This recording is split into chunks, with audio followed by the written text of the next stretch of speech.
Olá, queridos alunos, tudo bem? Vamos iniciar o capítulo 4, certo? Seguindo agora a parte final deste capítulo, a parte 2. Na aula anterior, nós falamos sobre artesanato, manufatura, maquinofatura, a importância do desenvolvimento do conceito Revolução Industrial, onde se originou. Hoje você vai ver, nesta aula, alguma das importâncias neste livro da qual nós estamos tendo aqui na turma dos nonos anos. Hoje, nós vamos falar das fases das revoluções industriais. A primeira, a segunda, a terceira e a quarta revolução industrial. O objetivo continua mesmo para este capítulo, relacionar as mudanças técnicas, científicas decorrentes do processo de industrialização com as transformações do trabalho em diferentes regiões do mundo e as suas consequências no Brasil. Gente, trago aqui para você, querido aluno, professor que participa desta aula, juntamente com seus alunos, e eu aqui com vocês, a evolução, a indústria foi a evolução da ciência. Só se deu o surgimento da Revolução Industrial porque a ciência também estava um passo à frente, certo? Ora, imagine só você, como é que se daria aí a evolução humana, né? O seu desenvolvimento intelectual sobre novas ideias, sobre as transformações de algum dos objetos. Você já imaginou para parar, para imaginar como era o Homem Sapiens, né? Desde o processo dele descobrir o fogo, desde a evolução da utilização do fogo, desde o momento que ele parou de ser um nômade e se fixou em um determinado local e começou a entender que plantar, né, o surgimento da agricultura, essa técnica da agricultura fez com que ele sobrevivesse no mundo. As novas técnicas para se proteger na época, de acordo com a ciência, se proteger dos grandes predadores e também caçar animais para sobrevivência. Então, muita coisa mudou. As técnicas também foram se evoluindo de acordo com a evolução do homem, no seu conceito intelectual, entendendo a situação. Então, nesta forma, a ciência também ajudou no desenvolvimento da tecnologia, certo? De cura de algumas doenças que antes matavam, e com a cura trazendo as vacinas, fez com que a população se protegesse de certos vírus, certas doenças, e aconteceu o quê? O crescimento populacional, principalmente nas sociedades urbanas. Então, quando eu falo sociedades urbanas, eu não estou dizendo que está lá no centro urbano, não. Sociedades urbanas, sociedade organizada dentro desse contexto que está acompanhando a ciência e a tecnologia. Então, foram alguns fatores responsáveis pelo desenvolvimento da Revolução Industrial, certo? Imagine aí o homem criando uma máquina, o caldeirão, né, para derreter o minério de ferro e transformar numa matéria-prima para ser moldado para outros tipos de ferramentas. Então, para chegar a esse ponto, o homem evoluiu-se. E dentro desse contexto, surgiu aí a chamada divisão do trabalho. Essa divisão do trabalho é para que o trabalho seja executado com maior rapidez e qualidade. Então, o trabalho passa a ser dividido. As tarefas passam a ser executadas de acordo com a qualificação profissional. Então, o trabalhador deixa de conhecer todo o processo de produção e agora ele fica destituído dos meios para produzir. Ou seja, vamos colocar aqui em prática para você entender. Você vai trabalhar, né, numa loja, mas a sua função é atender os clientes e oferecer os produtos. Mas você percebe que existe uma outra pessoa que ficou no caixa, né, para receber o pagamento desses produtos e passar o troco, bem como fazer o levantamento do caixa no final do dia. Então, essa pessoa que está no caixa tem uma atividade diferente daquela que apenas recebe o cliente, atende o cliente para conseguir vender o produto que está lá na estante da loja. Então, cada uma delas tem uma divisão, tem uma tarefa para ser feita. Tá ok? Mas com todos com o mesmo foco, ou seja, aumentar a lucratividade, a atenção daquela loja, do dono daquele local. Mas aí, você que estava na função de apenas atender o cliente, se especializa, certo? Por uma função maior do que aquela do caixa, ou se especializa em ser caixa, porque você sabe que o caixa vai ter uma nova função. Então você precisa se especializar naquela função que ela fazia antes. Então você se especializa e acaba ficando responsável por essa etapa específica da produção. Ou seja, você não ficou só parado executando uma atividade, você teve a intenção de melhorar a sua qualificação profissional, bem como para atender os seus anseios, que é o aumento do salário. Agora, quando falamos de fábrica, segue a mesma dinâmica de pensamento, lógico, com situações diferentes, mas segue a mesma situação. Então, nesse caso, as máquinas, certo? Por sua vez, da sua parte da mecanização e com auxílio do homem, o homem fez com que essas máquinas, com a força, com o desenvolvimento da ciência, o surgimento do computador fez com que houvesse a automação. Agora, as máquinas executam atividades só e tem o acompanhamento do profissional técnico para que essas máquinas, no momento que der algum defeito, algo do tipo, possa haver manutenção. Mas agora não precisa mais de pessoas, tá ali manuseando uma máquina, fazendo, porque agora ela é automatizada, ela é gerenciada e controlada por computadores. Que coisa, né? Na indústria também, na evolução da situação, houve fonte de energias para que essa indústria pudesse dar continuidade ao processo. No primeiro momento da Revolução Industrial, era usado o carvão mineral para que a indústria pudesse movimentar lá os seus caldeirões, transformar o minério de ferro num moldes específico para cada matéria-prima. Na segunda revolução industrial já descobrem o petróleo e a energia elétrica, que agora passa a ser uma nova versão da fábrica. Houve o chamado upgrade, né, uma evolução da fábrica. Agora, antes que utilizava a fonte de energia que era o carvão, passa a usar o que? O petróleo, a energia elétrica, principalmente energia elétrica. O petróleo foi sensacional descobrir isso aí e a sua finalidade.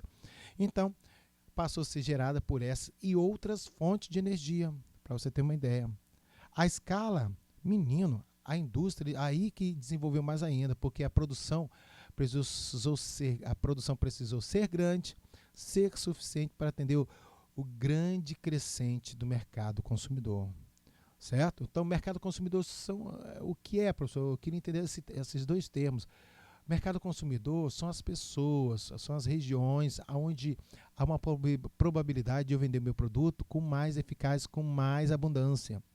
Então, se aquele mercado consumidor não tem determinado tipo de produto, a indústria, a fábrica, né, passa a vender esse produto e atender aquela necessidade daquela sociedade, naquele continente, naquela região, certo? Então, hoje é muito importante o foco, estar no lugar certo,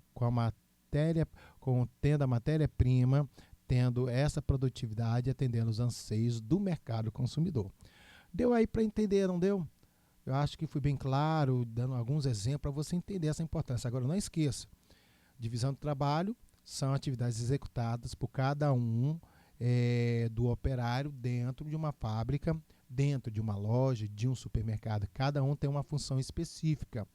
Mas, se esse funcionário se especializa para ter um rendimento melhor e almeja alcançar uma determinada função na empresa, no supermercado, lógico, por que não? Melhorar a sua condição profissional, se especializar, ter um salário melhor. Então é isso que se faz no mundo de hoje dentro dessas situações, tá? Bom, gente, aí quando eu trago para você que a primeira revolução foi na Inglaterra, falei isso para você anteriormente, não foi? Então, o setor que ganhou mais destaque na época foi a indústria têxtil. Ora, as pessoas precisavam se vestir, convenhamos, né? E se precisavam se vestir, o que vai ocorrer? Há uma necessidade de que na parte têxtil pudesse haver evolução. Então, foi a partir desse momento aí que começaram a ter, né, essa visão. Depois, certo, de tanta essa situação, o trabalho até então era o que? Realizado por pessoas que tinham máquinas, de fiar e teares manuais em suas casas. Então, a produção de fios era entregue às tecelagens que os transformavam em tecidos. Aqui um exemplo que eu mostro para você, uma família da região de Flandres, na Europa, trabalhando em uma máquina de tear manual. Isso no século XIV, certo? Veja, para chegar a esse patamar aqui, pessoal, houve uma evolução do processo artesanal do próprio artesão, certo? Ou seja, ele fazia sozinho. Alguém criou a máquina para melhorar a dinâmica do seu trabalho. Agora, e os fios de lã? Como eram para ele chegar a esse patamar? Ah, meu filho, se você imaginar como era esse processo para chegar até aqui nessa máquina de ETA, imagina aí você, vamos sintetizar aí, viaja aí agora no seu pensamento, no seu mundinho aí, no seu pensamento, agora junto comigo. Vamos lá, no seu pensamento. A pessoa planta algodão, né? Tem um agricultor, planta algodão. O algodão é colhido. O algodão vai ser tirado daqueles carocinhos que fica lá nas suas pelezinhas do algodão. Imagina o trabalho que dá tirando cada uma delas. Tirou? Agora imagine transformar aquele bolo de algodão em um fio de algodão para chegar até o artesão. Você imaginou aí? Raciocinou? Imagina o trabalho que dava, não é? Pois bem, para chegar até aqui, para que ele pudesse chegar e fazer suas atividades, olha o tempo que levou. Imagine alguém criando essa máquina para chegar até a mão do artesão. Isso é o processo de produção. Então a ciência foi desenvolvendo essa técnica. A outra situação é quando surge a máquina a vapor. Olha só, o desenvolvimento inventado pelo escocês James Watt em 1765 a 1785. Ele utilizava a fiação de tecidos e na retirada da água das minas de carvão, permitindo aí o trabalho dos mineradores também. Olha a importância dessa criatividade. Então essa invenção provocou ainda mais mudança na configuração das fábricas. Tu está entendendo? Ou seja, a pessoa criou uma máquina para facilitar não só o trabalho dos mineradores nas minas de carvão, mas que facilitou também a ideia de levar esta informação para o interior das fábricas. Agora imagine também quando alguém cria a máquina de costura, certo? Você já imaginou aqui a linha que passa do carretel, a transformação dela passou por uma fábrica que houve vários processos de produção. A matéria-prima para fazer a máquina de costurar, a linha que vem do carretel aqui para costurar uma roupa, certo? Foi vários processos, várias indústrias para ter esse tipo de dinâmica. Então, atualmente você vai ver aqui que dentro desse processo, tá? Que eu coloco para você, você vai ver que houve mudanças importantíssimas dentro desse contexto. Então aqui você vê a fábrica têxtil, né? Na sua divisão de trabalho, cada um realizando as suas atividades pertinentes para determinada quantidade de número de produção, ou seja, com certeza ele deve ter um salário inicial, mas ganha por produtividade. Nessas fábricas, para você ter uma noção de ideia, eles têm que produzir N tipos, N quantidade de produtos para bater a metas do dia. Se não bate a meta do dia, aquele trabalhador ele deixa de ganhar aquele que está previsto entre o empregador e o trabalhador. Entendeu? Então observe que no mapa da página a seguir, que a gente vai ver agora, que é esta, a partir de 1760, o desenvolvimento industrial incentivou a construção de canais de navegação, interligando rios, portos marítimos, essa expansão de rede de transporte, que foi uma outra evolução bastante importante. Você não pode ter só a sua visão nas indústrias, não. Você tem que lembrar também que essas indústrias construíram máquinas.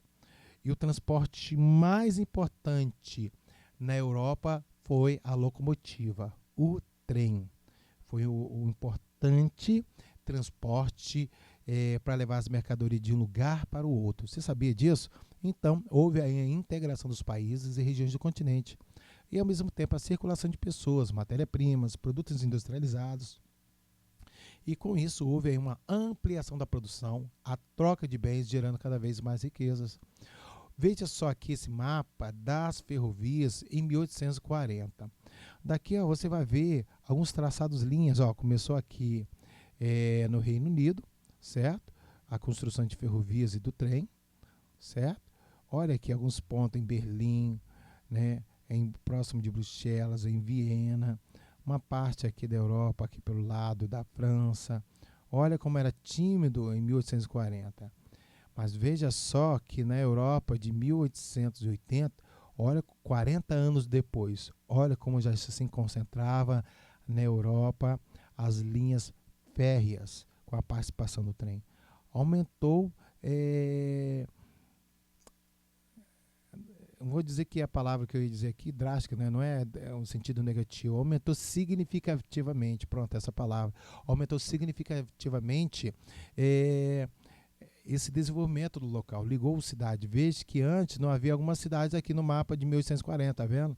40 anos depois, a quantidade de cidades que surgiram como ponto de referência, de encontro e interseção entre uma e outra. Olha aí, certo? Então, o transporte. Aí ele pergunta, em qual região da Europa houve maior expansão das ferrovias? Se você for ver aqui, ó, a maior expansão das ferrovias foi mais nessa região que mostra aqui, ó, do Reino Unido, ao norte, né, dessa região, aqui na Europa Ocidental, né, neste lado de cá, onde mostra o laser, em torno do Mar do Norte, e nessa região localizava os países mais industrializados da época, e isso permanece até os dias de hoje. Então tá aqui, ó, essa região, certo? Que mostra o maior desenvolvimento da expansão das ferrovias. E a segunda revolução industrial, já no final do século XIX, houve novas fontes de energia. Aí surge o quê? O petróleo e a eletricidade. Então, com essa expansão econômica e geográfica da industrialização, então os avanços nesse período caracterizou como a segunda revolução industrial, ou seja, um novo momento que eles estavam aspirando. Então, foram desenvolvidos nesses setores industriais a parte da química, do elétrico, do automobilístico. Aumentou o produto, a quantidade de consumidores também desejaram ter esse veículo. Então, as indústrias passaram cada vez mais a utilizar máquinas elétricas em lugar de máquinas a vapor, certo? Então, no transporte foram construídos os motores a explosão interna, a queima dos derivados de petróleo, como exemplo a gasolina e o diesel. O automóvel foi um grande símbolo desta etapa da industrialização. Então nós temos aqui o Oldsmobile, fabricado em 1886. Lembra da figura anteriormente, das ferrovias do trem, 1880? 6 anos depois já estava sendo lançado, ou seja, implica dizer que esse novo modelo já estava sendo pensado há muito tempo. Então quando chegou-se ao ponto de ser divulgado, foi uma euforia. Agora, para chegar nessa construção aqui, gente, o inventor precisou de apoio financeiro, viu? Quero te lembrar isso, na etapa do capitalismo financeiro. Por quê? Porque para produzir isso daqui ele precisou da fábrica, para ter as rodas também precisou. Ele que criou o design, o desenho e tudo mais, né, nessa criação. Mas para poder transformar o papel em realidade, teve que ter um apoio financeiro para desenvolver isso daqui, tá? Todo projeto no papel, para ela surgir realmente existir, precisa desses apoios para desenvolvimento desse projeto.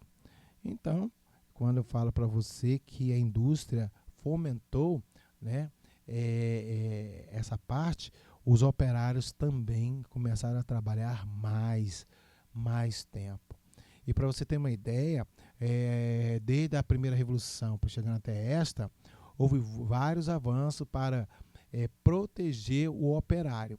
Você já imagina, na primeira revolução, os operários nas fábricas, eles ganhavam muito pouco. Não tinha direito trabalhista, meu povo, não tinha direito trabalhista. Então, quando começou, a partir da segunda revolução industrial, começou também a surgir nessa época os sindicatos. Sindicatos para proteger o trabalhador, ter os seus direitos trabalhistas. A carga horária, para você ter uma ideia, era de 12 a 14 horas por dia. Você já entendeu? Hoje, nós temos por lei garantido trabalhar 8 horas por dia, com direito ao 13º salário, direito da lucratividade, do lucro da empresa, quando ela bate a meta e há uma superprodução. Os trabalhadores, dependendo de cada fábrica, não é todos, né? E têm direito a receber a fatia do excesso dessa produção, tá? Então, aqui um exemplo de Charles Chaplin mostrando suas atividades como eram mecânicas, certo? De só fazer um tipo de atividade durante o dia todinho. Você já imaginou isso? Como era cansativo? Então, a evolução da ciência, tecnologia, o crescimento da população trouxe isso daqui, ó. Falei anteriormente, eu trago para você só para você recordar. A divisão do trabalho, a especialização, as máquinas, as fontes de energias e a escala. Imagine horas e horas trabalhando, fazendo o mesmo tipo de função. Para o trabalhador era super cansativo. Então, ou seja, a divisão do trabalho trouxe a maior rapidez e qualidade no serviço. As pessoas se especializaram nas suas profissões, almejando novos cargos, novos salários, e as máquinas passaram a substituir essa mão de obra e se tornaram autônomas, né, através do uso da tecnologia. Sem falar que o surgimento de novas fontes de energia também favoreceu essa situação, tá? E assim, quando falo disso tudo para você, você tem que entender que houve fase da industrialização. Entenda aí que a primeira revolução industrial foi entre o século XVIII até o início do século XIX.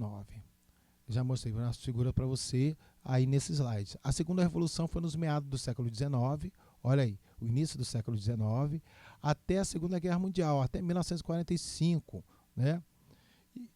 E nesse patamar há um fator muito importante para te chamar a atenção. Qual é? Porque na segunda revolução industrial surgiu 3 modalidades administrativas na administração de uma empresa.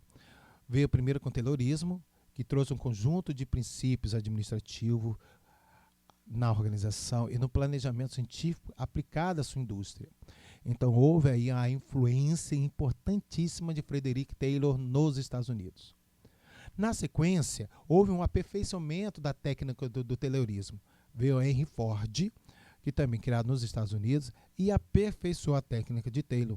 O que foi marcado no Fordismo foi a produção em série voltada para o consumo em massa, ou seja, a produção, vou te mostrar já uma figura que fala sobre isso, tá? Para você entender as características das 3 técnicas.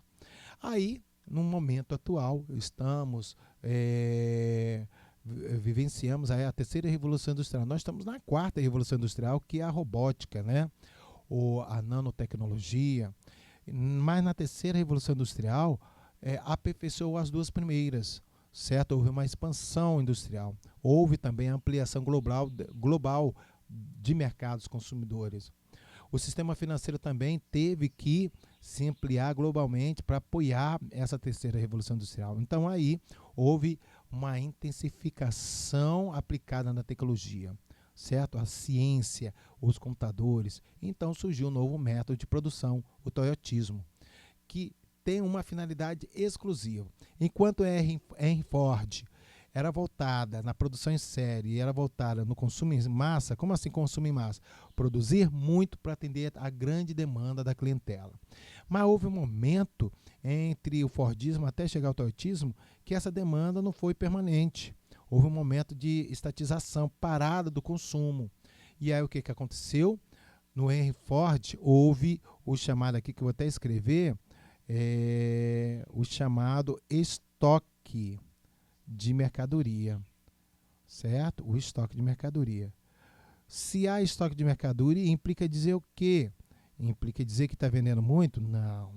Implica dizer que que o consumo diminuiu, certo? O consumo diminuiu. Se o consumo diminuiu, certo? Ou seja, houve uma superprodução, certo? Houve uma superprodução desnecessária da matéria-prima.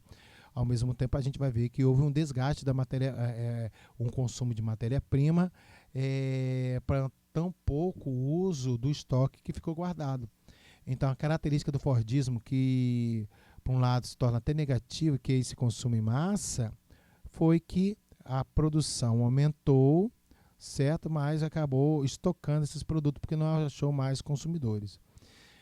Aí surge o toyotismo. O toyotismo, certo, já visando evitar esse desperdício de matéria-prima, então ele faz a redução do desperdício evitando ter o quê? O estoque.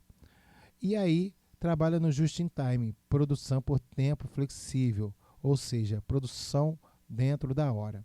Então, essa produção aí flexível, surgiu aí o volvismo, certo? O just in time, produção flexível. Quando eu falo essa produção flexível, eu vou te dizer o que é. Enquanto na Taylorismo e Fordismo, o trabalhador executava somente uma divisão da etapa de trabalho, pronto, se ele era só para apertar parafuso, então ele ficava só apertando parafuso, como mostra essa figura aqui, ó, da figura do profissional, né, do cinema, falhou a memória aqui, né, que fazia somente essa atividade. Aí vem o toyotismo e muda essa concepção. Ou seja, a sua produção vai estar voltada para a quantidade X de consumidores.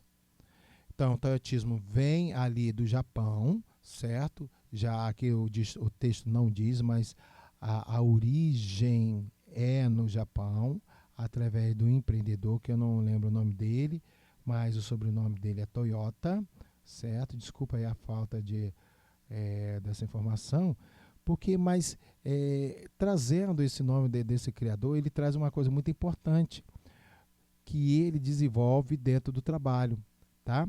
E aí, quando eu falo que desta importância, ele pode ter trazido uma transformação, ou fez. Então, a origem aqui foi aonde, professor? No Japão, tá? A sua produção foi no Japão. Então, dentro desse contexto aqui, eu digo que ele trouxe a melhoria sem desperdício de produtos e sem o que? Estoque. Tá? Sem estoque. Vou botar aqui, desculpa, eu estou escrevendo no mouse e aí dificulta a escrita aqui, tá ok? Sem estoque. Certo? Lembre disso. Quando há estoque, estou falando de Fordismo, consumo em massa, se é pelo tempo e redução de desperdício que não tem estoque, estou falando de toyotismo. Taylorismo trouxe o quê? Um conjunto de princípios da administração, como administrar uma fábrica na organização e planejamento científico e para que possa atender às demandas e os anseios da sociedade. A ampliação disso foi o Fordismo, porque ele trouxe para você isso aqui, ó. Vamos lá. Aí ele pergunta, qual foi o primeiro país a se industrializar e qual foi o primeiro a criar uma sociedade de consumo? Você saberia me dizer? Está aí no gráfico, está no seu livro, tá? Então, quando eu trago isso aqui para você, lógico, o primeiro país a se industrializar foi quem? O Reino Unido, né? Ele foi aí a trazer uma situação de fato dentro do contexto. E já o primeiro país a criar uma sociedade de consumo foram os Estados Unidos. Por quê? Porque ele já desenvolveu essa técnica e buscou os novos mercados consumidores. Que coisa, hein? Pois é. Então, trago para você aqui uma ideia daquilo que eu estava falando, das três características, três fases da indústria. Taylorismo. Lembre, princípios da administração. Como se deu para que administrar uma fábrica pudesse ser organizada e planejada, certo? Por quem? Por Frederick Taylor nos Estados Unidos. O melhoramento disso daí, veja que surgiu o Fordismo. Criado nos Estados Unidos na indústria de Henry Ford, a técnica ficou marcada pela produção de série, ou seja, ele seguiu mesmo os princípios da administração de Taylor, a organização e planejamento, só que agora ele faz com que esse produto se movimente no interior da fábrica. Ao invés de o trabalhador ficar parado num canto, executando a mesma produção, o produto agora passou a se movimentar e cada um começou a fazer uma divisão do seu trabalho. Um colocava as rodas, outro colocava os bancos, outro apertava o parafuso, outro colocava a parte da instalação elétrica e teria que ter o tempo. Então aqui você vê, deixa eu ver se eu consigo fazer a aproximação da imagem, tá? Para facilitar aqui o seu entendimento. E eu trago aqui para você isso aqui, ó. Olha aqui na imagem. Na imagem aqui você vê homens, certo? Empurrando o outro veículo, porque esse aqui já está acabado. Veja que essa turma aqui está produzindo uma coisa, lá atrás tem outra, lá atrás tem outra equipe produzindo outra atividade da divisão do trabalho. Então, quando trouxe a Henry Ford a produção em massa de consumo, certo? Muitos carros feitos. Então, ou seja, não se pensou no primeiro momento em que uma parte da sociedade teria condições de comprar esse carro, mas a outra não. Então, houve aí um contraponto para você entender na nossa aula que o mercado consumidor precisava também ter condições de comprar esse veículo. E se os salários não acompanhavam essa situação, chegou no momento em que esses carros passaram a ficar estocados, porque o salário não acompanhava a dinâmica da venda e compra desses produtos. Mas surge a terceira Revolução Industrial, depois de 1945, que trabalha dentro do tempo da sua produção. Agora, essa produção é automatizada. Lembra quando eu falei para você automatizada? As máquinas agora, elas produzem, ao invés de estar os homens fazendo aquilo, elas produzem. Ela tem um segmento, olha, segue o mesmo segmento Fordismo, segmento em série, tá vendo? Esse aqui é o chamado segmento em série, só que é tudo automatizado. O chamado just in time, produção flexível. E quando eu falo produção flexível, ou seja, produzir a quantidade certa para a quantidade certa também de consumidores. O mesmo trabalhador, para você ter uma ideia, ele não faz só um tipo da divisão do trabalho. Ele conhece desde o início até o fim do processo. Ou seja, ele conhece todas as etapas de produção deste veículo, da produção daquele produto. Então, quando eu falo que o toyotismo revolucionou, mostra que os trabalhadores têm capacitação, têm especialização, certo, nas áreas, e deve conhecer desde o início até o fim do produto. Você já deve ter ouvido falar na televisão os chamados recalls, quando faz um aviso para modelos de carro e a série daqueles veículos, até uma série X, em que uma peça do veículo está com um defeito e que precisa os donos desses veículos levarem até a fábrica ou concessionária para substituir a peça. Você já deve ter ouvido isso, não foi? Isso por quê? Porque a fábrica conhece os seus produtos e identificou uma falha que poderá ocorrer prejuízo ao consumidor. Então, esses recall mostra, né, a necessidade da atualização da peça. Por quê? Porque eles conhecem, é o processo toyotismo, conhece o início, durante e o fim dessa produção. Conhece todos os passos, identifica quando há uma falha e possa corrigi-las.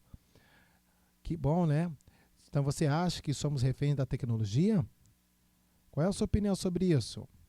Diz aí na sala de aula. Você é ou não é refém da tecnologia? Dá para você dar um exemplo? Muito bem.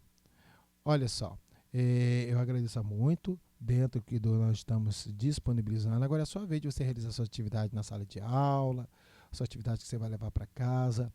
E desejar um abraço a todos e bons estudos. Muito obrigado. Espero que você tenha gostado dessa aula. Forte